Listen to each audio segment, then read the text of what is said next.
Hello，大家好，今日係2026年1月7號星期三晏晝2點鐘嘅時間，歡迎大家嚟到巨鯨交易，又到咗黃金同埋白銀嘅波浪理論同埋技術嘅圖表分析啦。咁如果大家有興趣參與或者成為我哋嘅一份子嘅話咧，歡迎右下角加入我哋嘅 Vantage 炒金會員群啊。咁咧亦都可以喺資訊欄入邊咧揾到開戶連結嘅。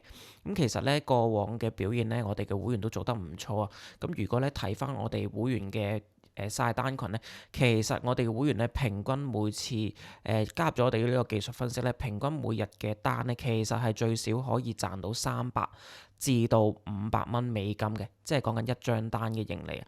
咁其實咧對於一個喺香港打工仔嘅朋友嚟講咧，係一個相當之唔錯嘅收入。咁其實咧，我哋嘅會員咧係好多都係用1000蚊本金咧去到開始炒嘅。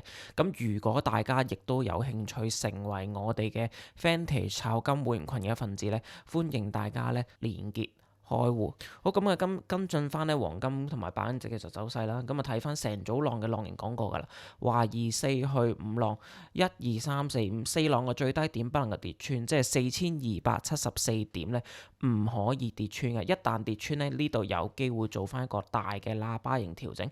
咁而家咧我自己個人嚟講咧，嗰個認為個概率嚟講咧，相對比較低嘅。咁點解咁樣講咧？首先咧，第一個四浪之前都有支持啦。咁另外咧都見到佢做咗一個比較明顯嘅 C 浪嘅反彈。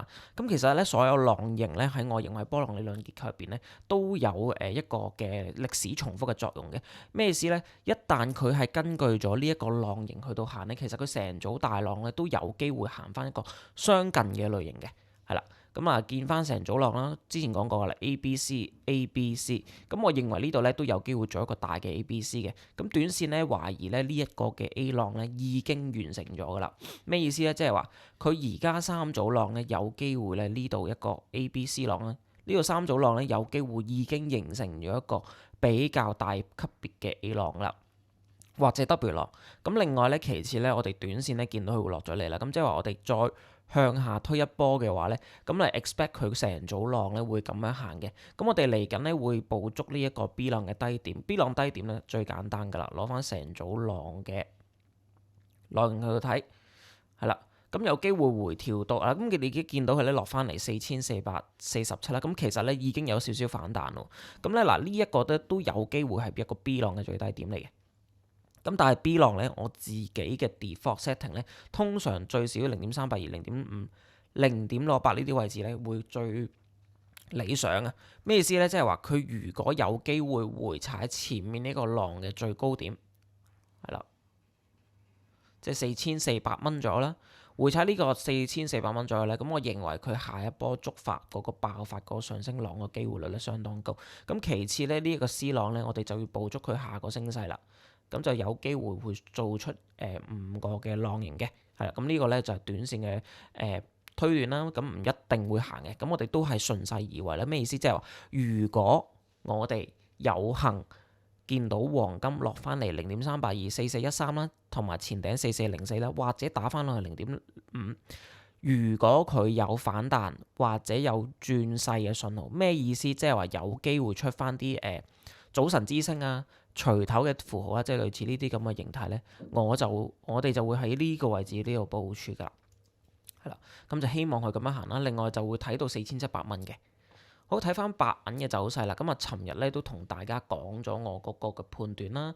咁最簡單嘅都講過啦，因為咧我尋日就話佢打咗個雙底係咪？咁啊有機會做翻一個反彈，甚至有機會做翻個雙頂嘅。咁你見到咧，其實佢呢個浪嘅最高點咧嗱，已經推到去1.618呢個比率嘅 exactly 82.604。咁我認為咧呢一波嘅 C 浪咧有機會完結㗎啦。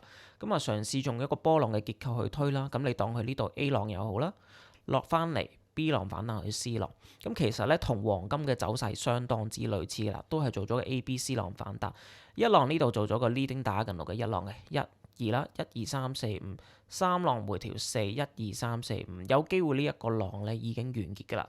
咁即係話，如果佢要再向上推嘅話咧，佢一個二浪嘅比率咧要再守住嘅，係啦。咩意思？即係話，如果佢有幸同黃金一樣啦，落翻嚟0.618呢啲位置啦，係啦，甚至有機會回踩前面呢個頂嘅區間啦，或者打多一次落嚟呢一個區間啦，即係介乎0.5、0.68啦，呢一個位置咧都係一個好好嘅部署機會嚟嘅。咁啊，成組浪咧會變成一個咁樣嘅浪啦，即係話大嘅 A、B、C 浪做過一浪啦、二浪、三、四、五，佢有機會咧行埋個 ending 打緊路上去嘅，係啦。咁啊，如果有做開嘅話咧，咁啊可以參考呢啲位置。咁其實你見到佢咧已經落翻去0.382呢個位置㗎啦。咁其實仲有一招嘅，就係睇翻佢嘅 MACD。咁嗱，如果佢嗰個四浪回調咧，或者佢嗰個嘅B 浪嘅回調咧，其實你如果真係用翻1小時圖去睇咧，嗱理論上啊，佢應該呢一個RSI 啦，呢度睇唔到啊，拉翻高少少先，係啦，其實佢應該咧係RSI 同埋 MACD 咧，理論上應該係要打翻個浪嘅最低點嘅。咩意思？嗱，呢幅圖係 RSI，咁其實咧佢最理想啊。如果佢真係打翻個 A、B、C 浪嘅調整，應該佢要做翻啲咁樣嘅浪形，係啦。咁你見到呢圖呢一條均線嘅，咁其實你見到呢條均線咧，嗱應該要咁樣俾佢受制住，咁樣上翻去嘅之後條線，係啦。咁所以咧，我自己都會用翻呢啲技術指標去到參考啦。咁即係話，如果1小時圖或者45分鐘圖，佢真係有幸嗰個 MACD 或者 RSI 打翻落嚟呢啲區間嘅底部咧，我認為係短炒嘅一個幾好嘅入場點嚟嘅。